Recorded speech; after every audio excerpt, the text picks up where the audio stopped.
আলহামদুলিল্লাহ কাফা সালামুন আলা ইবাদিহিল্লাযীনা ইসতাফা আম্মা বাদ। সশ্রদ্ধ সালাম, বিনীত আবেদন, সতর্কতামূলক কিছু কথা আমি আপনাদের খেদমতে পেশ করতে চাই। আল্লাহ রাব্বুল আলামিন আমাদেরকে কথাগুলো শোনা এবং মানার তৌফিক দান করুন। দেশবাসী সকলের প্রতি এ বার্তা, আসসালামু আলাইকুম ওয়া রাহমাতুল্লাহি ওয়া বারাকাতুহু। এই মুহূর্তে দেশের যারা ভালো চান তাদের কাজ আমি বলবো মাত্র একটি কাজ, ডক্টর ইউনূস সাহেবকে সহযোগিতা করা। মাত্রই একটি কাজ, ডক্টর ইউনূস সাহেবকে সর্বপ্রকারের সহযোগিতা করা। ডক্টর ইউনূস সাহেবের শক্তি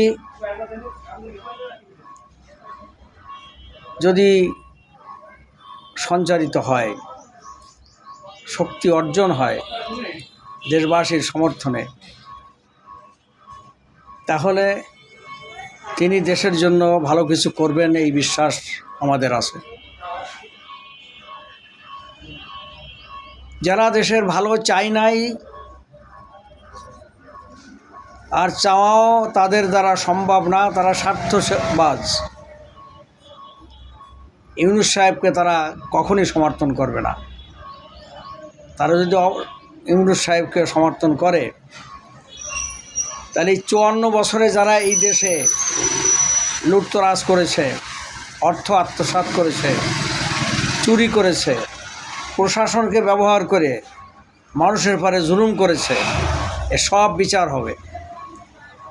এই জন্যই এরা ইউনূস সাহেবকে কখনই সমর্থন করবে না।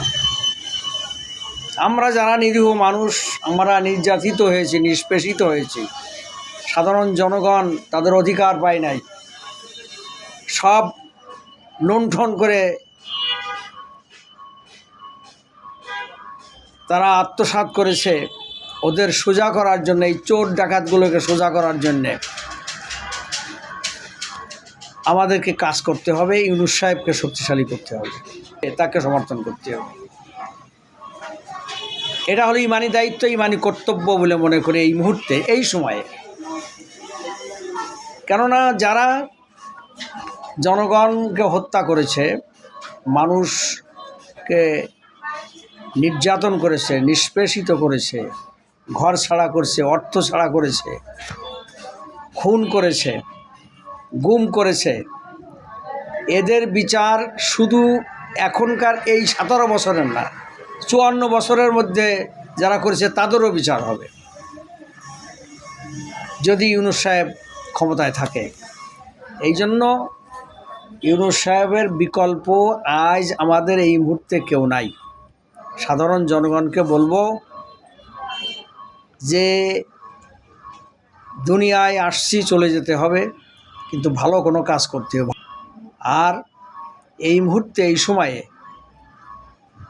এই সরকারের প্রধান উপদেষ্টাকে আমরা সহযোগিতা করব, তাকে জান প্রাণ দিয়ে ভালোবেসে তাকে সহযোগিতা করব, তার হাতকে শক্তিশালী করব।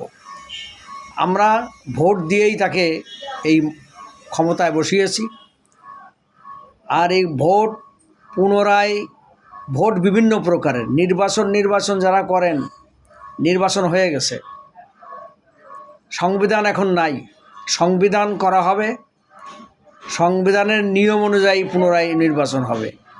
এই সাথে যারা একমত আছেন আপনারা আমাকে লাইক দেন, লাইক আমার এই কাজের এই কথার পরে দেন, জনগণ সচেতন করার জন্য দেন। আসসালামু আলাইকুম ওয়া রাহমাতুল্লাহি ওয়া বারাকাতুহু।